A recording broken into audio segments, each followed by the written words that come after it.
Sat at the head of the table at my own birthday dinner and watched my daughter-in-law pour herself a third glass of Chardonnay while my son leaned back in his chair like he owned the place, which I suppose he believed he was about to.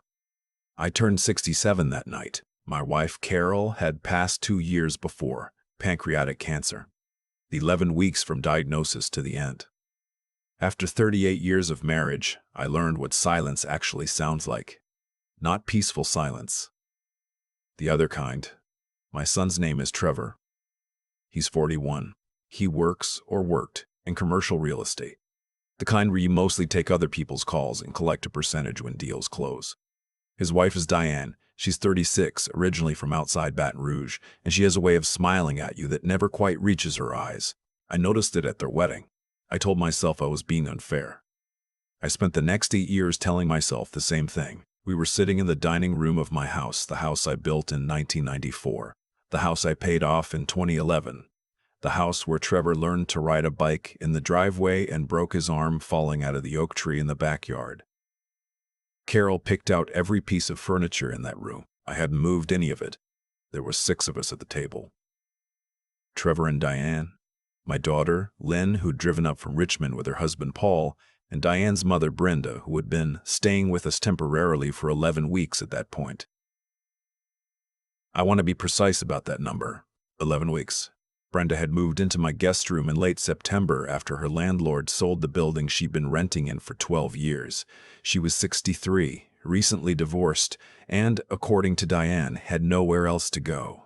Trevor had called me on a Thursday evening and asked if she could stay just for a month or two, Dad, just until she gets back on her feet. I said yes. I said yes because Carol would have said yes. I said yes because I still believed, at that point, that my son was a fundamentally decent person, who had married a woman I didn't fully understand but who was not, I assumed, malicious. I was wrong about several things that year. Brenda was not unpleasant. That's the honest truth. She was quiet, kept her room tidy, occasionally made coffee in the mornings, and left a cup on the counter for me without being asked. If she had come to stay for a month and then left, I would have nothing to say about her. But she didn't leave, and, as the weeks stretched on, small things started shifting in a way I couldn't immediately name. She rearranged the kitchen pantry. I came down one morning and couldn't find the coffee filters because they'd been moved to a different cabinet. I found them. I didn't say anything. Then the living room end table disappeared. I found it in the garage. Diane told me Brenda thought the layout flowed better without it. That table had been there since 1997. Trevor and Diane started coming over more frequently. Weekend dinners became weekend stays. I'd wake up Saturday morning and find Diane in my kitchen making grocery lists, or Trevor on the back porch on his phone, talking to someone about the property, without specifying which property. I assumed he meant one of his listings. I was wrong about that too. The birthday dinner was November 14th. Lynn had brought a carrot cake, Carol's recipe, which Lynn had memorized years ago, and the table looked nice, I'll give him that. Brenda had set out the good china. My good china. I noticed she knew exactly where it was kept. We were about halfway through the meal when Trevor cleared his throat in the way he does when he's about to say something he's rehearsed.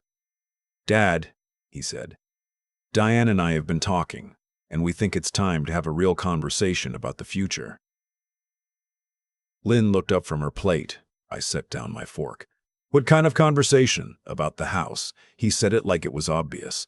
You're rattling around in here alone. It's too much space for one person. We've actually spoken to a financial advisor, and the smart move, the move that protects the estate, would be to transfer the deed into a family trust, with Diane and me as co-trustees. I looked at him for a moment. Then I looked at Diane, who was looking at her wine glass. Then I looked at Brenda, who was looking at her plate.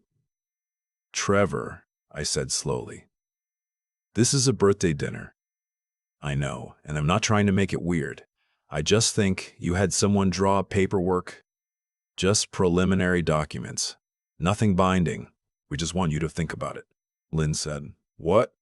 She said it quietly, but in a way that meant she had more to say. Diane stepped in then. She put her hand on Trevor's arm and looked at me with that smile. We're just concerned, Walter. She had been calling me by my first name for about a year by then, which I had never asked her to do. You're getting older. The estate planning makes sense. We want to make sure you're protected." "From what?" I asked. "From complications." She waved her hand slightly. "Probate, taxes, the usual things." I picked my fort back up. "I have an estate attorney. I've had one for 15 years. His name is Dennis Holt, and he has my current documents on file. When I need to revise them, I'll call Dennis." Trevor said, "Dad, we're not trying to step on your toes." "Then don't," I said. And I meant it simply, without heat, because I had learned from Carol that the quietest sentences are often the ones that land hardest. We finished dinner. Lynn helped me with the dishes while Trevor and Diane sat with Brenda in the living room. Lynn kept her voice low. "How long has this been building?" she asked. "A while. Are you okay?" "I'm thinking," I said. And that was the truth. That night, after everyone had gone to bed, I sat in my study with a yellow legal pad and wrote down everything I'd observed in the past 3 months. The pantry reorganization. The table in the garage. The weekend stays. The way Diane had started referring to the guest room as Mom's room. The phone call I'd overheard 3 weeks earlier when Trevor said something about square footage and market timing. The preliminary documents he'd mentioned at dinner that he'd had drawn up without telling me. I looked at the list for a long time. Then I called my attorney the next morning. Dennis Holt had been handling my estate planning since I sold my civil engineering firm in 2009. I'd built the firm over 22 years with a partner, and when we sold it, I walked away with enough to retire comfortably, invest conservatively, and maintain the house without stress. I was not a wealthy man in the way people imagine when they hear the word, but I was financially stable, debt-free, and organized. Trevor knew approximately what I was worth. Diane, I suspected, had done her own research. Dennis listened to everything I told him without interrupting. When I finished, he said, "Gary, you did the right thing calling me immediately. My name is Gary. Gary Whitfield. I want to be clear about that because everything that follows happened to me in my house, and I want you to understand I am a real person who made real mistakes about the people I trusted." Dennis explained 3 things to me that morning that I hadn't fully understood before. First, that a deed transfer to a family trust with Trevor and Diane as co-trustees would give them effective control of the property during my lifetime, not just after my death. Second, that preliminary documents of the kind Trevor described could, in some circumstances, be used to establish a pattern of intent in future legal proceedings. Third, that the presence of Diane's mother in my home for an extended period, combined with Trevor's increasing involvement in decisions about the property, constituted a pattern worth documenting carefully. He used the words undue influence. He said it gently, the way doctors deliver diagnoses they wish they didn't have to give. I asked him what I should do. He told me. I spent the following 2 weeks doing exactly that. I met with Dennis in person and updated my will, my power of attorney, and my healthcare directive. The POA was reassigned from Trevor, where it had sat since Carol died, to Lynn, with a trusted friend of mine named Arthur as backup. Arthur had been my college roommate and was now a retired circuit court judge in North Carolina. I had not told Trevor about this arrangement when I'd originally set it up, and I did not tell him now. Dennis also referred me to a colleague who specialized in real estate law. I had the deed to my home placed into a revocable living trust, one I controlled entirely with Lynn as successor trustee. This was the same structure Trevor had proposed, with one significant difference. Trevor and Diane had no role in it whatsoever. The documents were signed and notarized on a Tuesday afternoon. I drove home, made a pot of coffee, and sat at the kitchen table for a while. Brenda came down around 4 and poured herself a cup. We sat there for a few minutes without saying anything. "How are you settling in?" I asked her. She looked at me carefully. "I appreciate you letting me stay." "I know," I said. "How's the job search going?" She blinked. "Diane didn't mention. I've been looking." "Good," I said. "That's good to hear." About 10 days after I'd updated my documents, Trevor called and said he and Diane wanted to come by that Saturday to go over the trust paperwork. He said a financial planner they worked with had suggested some revisions. He said it casually, like we'd already agreed this was happening. I told him Saturday worked fine.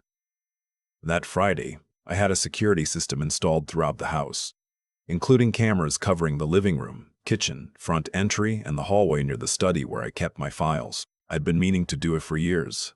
Carol had always wanted one. I told myself I was finally getting around to it. Saturday afternoon, Trevor and Diane arrived with a manila folder and a man I hadn't met before named, and I am not making this up, Neil, who handed me a business card identifying him as a wealth transition specialist. Neil had the handshake of someone who practices it. We sat in the living room. Neil opened his folder. Inside were what appeared to be trust documents with my name on them. The language was dense, but I had read enough legal documents in my career to catch the key provisions. The trust named Trevor and Diane as co-trustees and gave them authority to make decisions regarding residential property management, including rental, sale, or modification, should I become, in the document's phrasing, unable or unwilling to manage said property in a manner consistent with the trust's objectives. Unable or unwilling.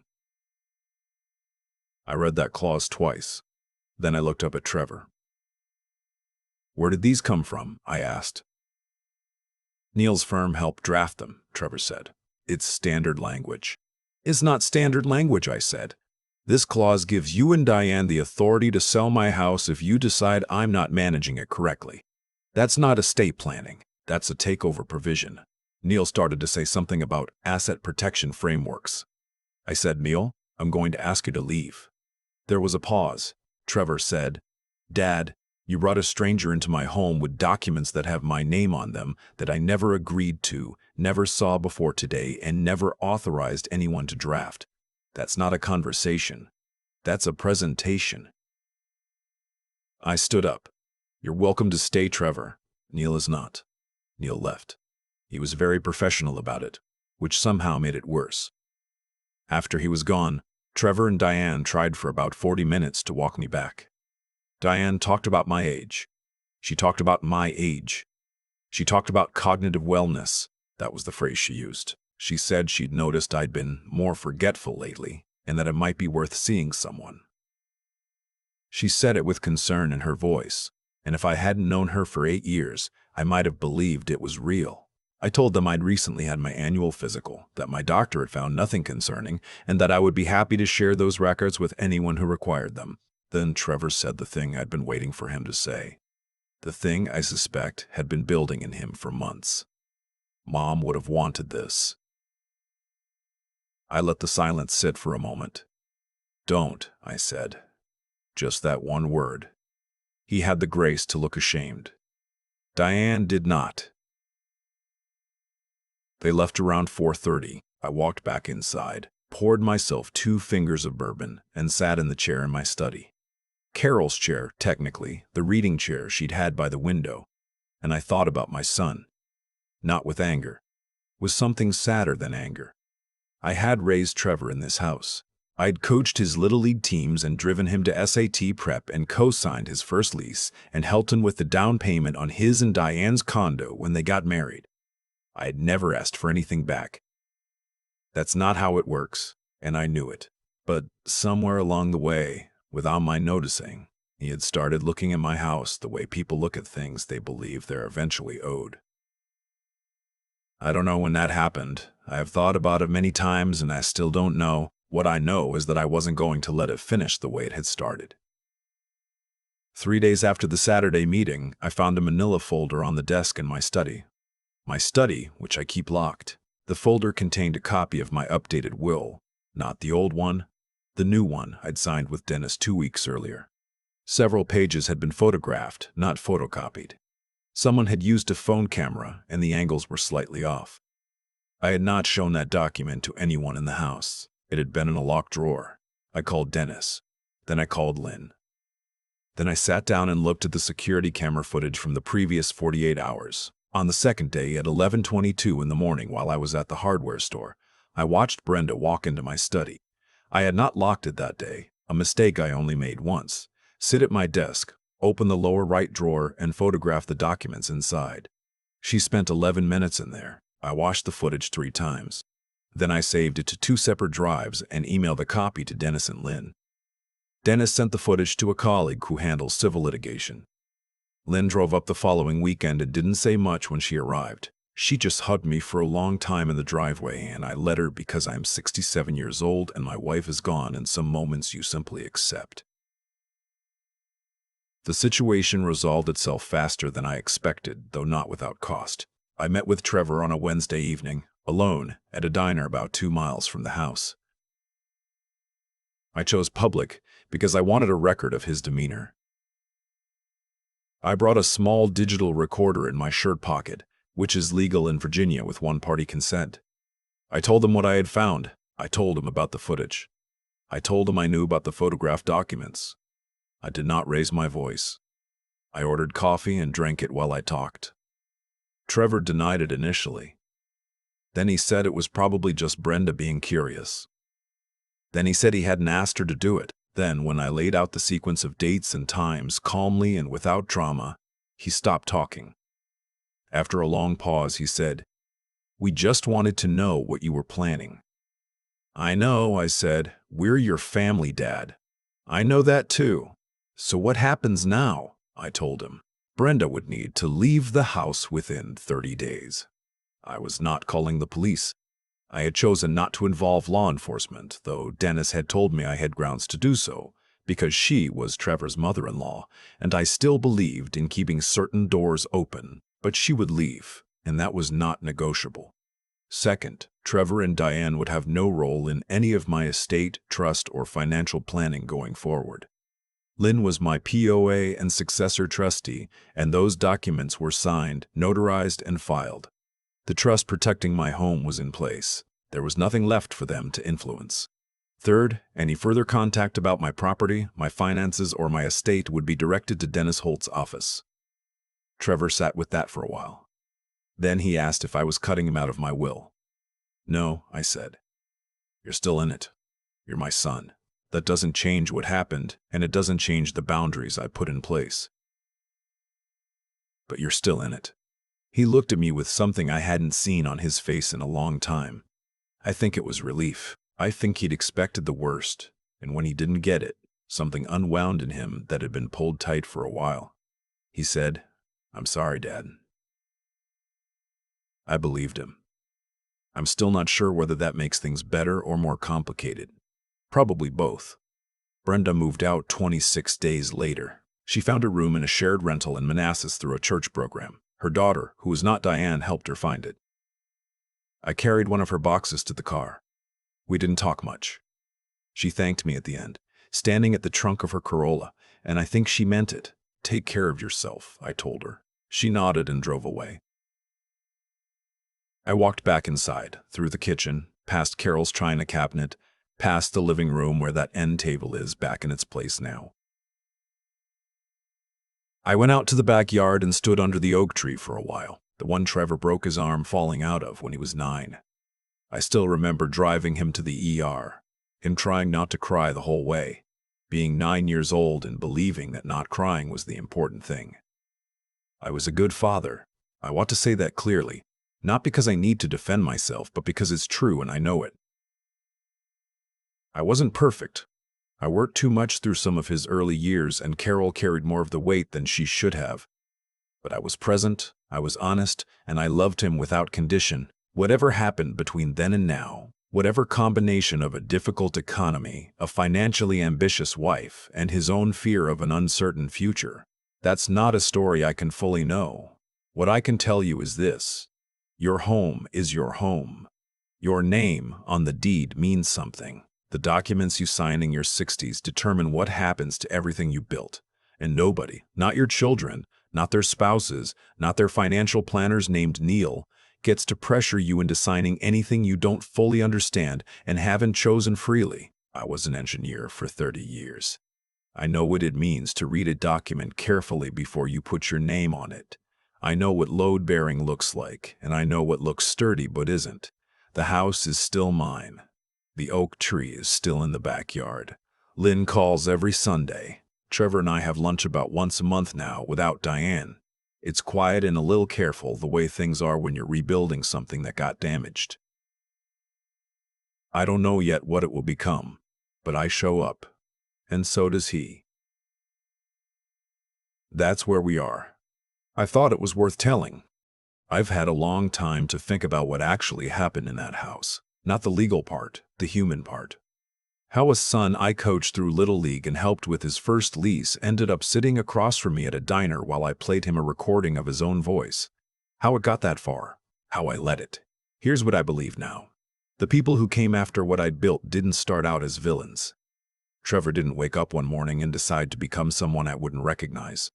It happened in inches. A comment here, an assumption there, a wife who saw my square footage as a solution to her own family's problems, and a son who loved her enough, or feared her enough, to go along with it further than he should have.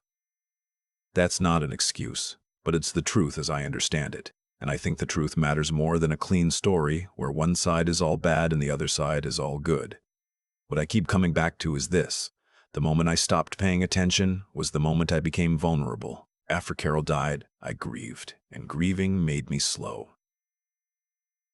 I wanted to believe my son was who I'd raised him to be. I wanted to believe Diane's mother was just a woman in a hard spot. I wanted to believe that the weekend visits and the rearranged pantry and the offhand comments about the estate were just family being family. Wanting to believe something comfortable is not the same as being stupid. But it is a choice, and choices have weight. The thing about building something over a lifetime, a career, a home, a financial position that took decades of discipline to create, is that it doesn't protect itself. I thought it did. I thought the deed in my name and the will in Dennis's file and the general understanding that I was a sharp man who'd run his own firm for 22 years would be enough to keep things safe. It wasn't. Because the threat wasn't a stranger. It was someone who knew the layout of my house and the location of my files and exactly which version of love to invoke when he needed me to lower my guard. What saved me wasn't luck. It was the habit, carried over from 30 years of engineering, of reading what's actually written rather than what someone tells you is written. It was calling Dennis the morning after that birthday dinner instead of waiting to see how things developed. It was Lynn who asked the right question in the right quiet voice while we stood at the kitchen sink. It was Arthur, who had been my friend since we were 19 and who I trusted with something I couldn't give Trevor anymore. I am 67 years old. I have made 100 mistakes in this life, and I will make more. But I did not make the mistake of signing something I didn't understand under pressure from people who had more to gain from my signature than I did. If you're reading this and you're in a similar position, if something in this story felt familiar, I want to say one thing plainly. Your discomfort is information. That feeling when someone you love starts talking about your assets in a way that makes you uneasy, and you tell yourself you're being paranoid, and you set it aside because the alternative is a conversation you don't want to have. That feeling is not paranoia. That is your experience and your intelligence and your years on this earth telling you to pay attention. Pay attention. The house is still mine. Carol's china cabinet is still where she left it, and I still show up for lunch with my son once a month, because I believe people can be better than their worst moments if they're given a reason to try. That's what I have left to say about it.